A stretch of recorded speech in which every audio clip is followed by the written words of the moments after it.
সন্ধ্যাবেলা কোথায় ছিলে? কেন বাল ছিটছিলাম?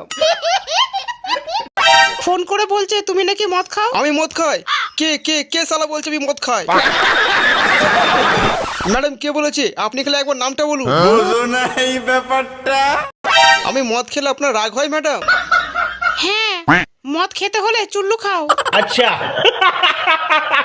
এইসব কথা ছাড়ো, তোমাকে অস্ট্রেলিয়া যেতে হবে, ওখানে কুরকুরে বিক্রি করতে হবে তোমায়। আমার ইচ্ছে নেই ম্যাডাম, আমি যাব না। বলেন কি? আপনি কি যাবেন ম্যাডাম? হ্যাঁ অবশ্যই, আমি না গেলে তো কুরকুরে বিক্রি হবে না। তুই নেমে দাঁড়া, আমার জিতের সঙ্গে কিছু কথা আছে।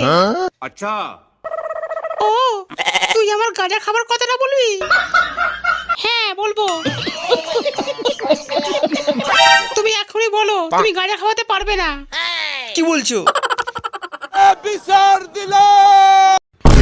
বাচ্চা মেয়ে শুধু শুধু কাঁদাকাঁদি করবে, ছেড়ে দাও, দুদিন বাদে এমনি ঠিক হয়ে যাবে। তুমি সোনিয়াকে চেনো না, ও ভীষণ জিদি, ও যেটা বলবে খাবো, ও খেয়ে ছাড়বে। আমি বিশ্বাস করি না। বাড়ির লোকেরা জানলে ওকে আসতে রাখবে না, ওর জন্য তুমি ওকে বলো তুমি গাঁজা খাওয়াতে পারবে না। এবার তুমি আমাকে গাঁজা খাওয়াবে তো? তোমার বয়স কত? হ্যাঁ কত বয়স? 15। देखा आपने लापरवाही का नतीजा है।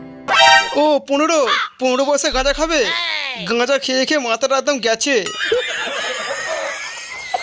এবারে এসব গাঁজা খাবারটা ছাড়ো বুঝলে, আমাদের কোম্পানির কুরকুরে খাও, ভালো লাগবে খেতে। আমি যখন তোমার বয়সে ছিলাম না, তখন গাঁজা খেতাম না, চুল্লু খেতাম। তুমি যদি গাঁজা খাওয়া না ছাড়ো, কদিন পর তো কলেজ যাবে। তখন দেখবে কলেজের গাঁজাখোর ছেলেরা তোমাকে গাঁজা খাওয়ানোর জন্য আগে পিছে ঘুরছে। रहा नहीं जाता, तड़प ही ऐसी है ना।